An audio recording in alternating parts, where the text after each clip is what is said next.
Hey YouTube, I get him here with a video review of not the SD Gundam. No. I actually had a couple of requests to review this figure, and I'm kind of surprised that I haven't seen any reviews on this particular figure on YouTube.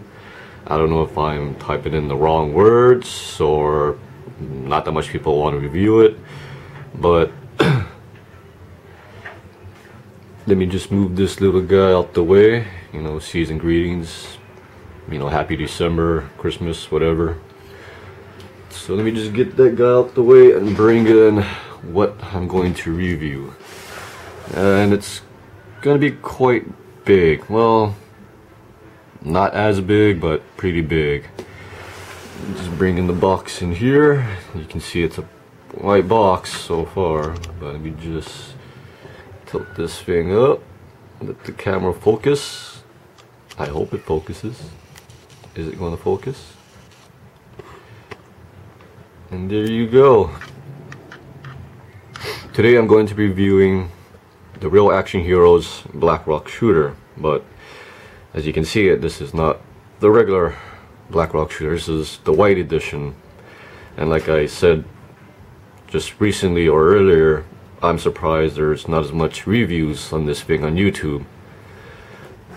But this is probably going to be a two-part review. I guess part one I'm going to do the unboxing and, you know, showing the figure, and I guess in part two I'll do the accessories, you know, and swapping the articulation and whatnot. So opening the box, you see the figure itself trapped in its clamshell. As you can see, the box is, you know, it's being helped by magnets, so it, you know, helps it stay closed. See, I'm not holding it closed. I'm not cheating. So the magnets are actually pretty strong to keep the box closed, which is kind of pretty interesting to see. I just thought it'd be one big box, and, you know, you have to open it from the top. But let me just move this camera back a little.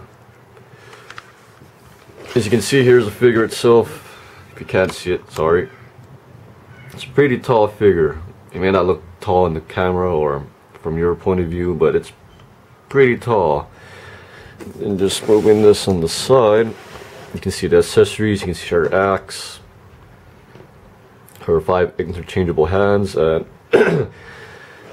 let me see. And you can see her extra hairpiece with the flame. But enough jibber-jabbing, and I guess I'll take out the accessories first. And we open this up, and it's pretty windy outside. Put this on the side, and as you can see, or can't see, you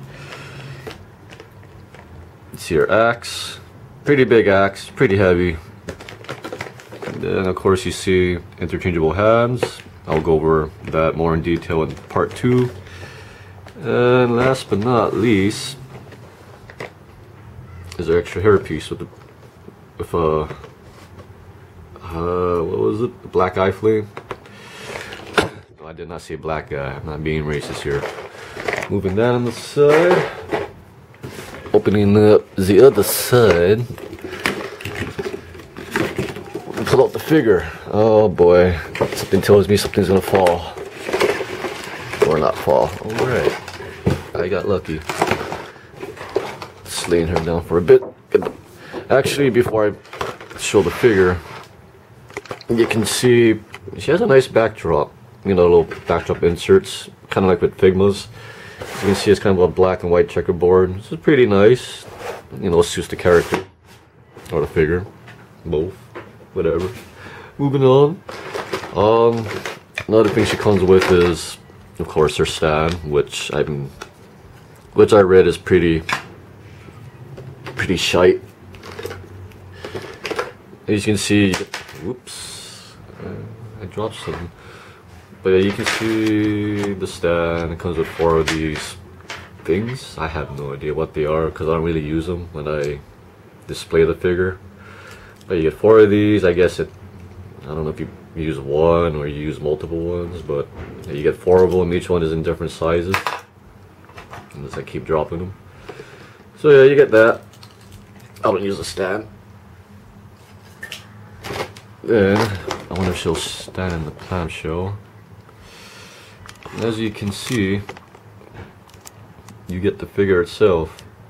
Like I said, it's a pretty tall figure. It's not super Dolphy tall, but it's pretty big. And I'll be doing some size comparisons with some Gunpla and some of my Figmas, and maybe Transformers, so you people can kind of get the gist of the size.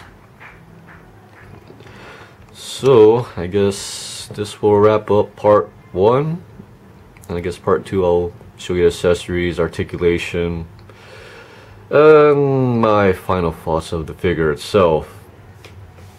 And I guess until then, I'll see you guys in part 2.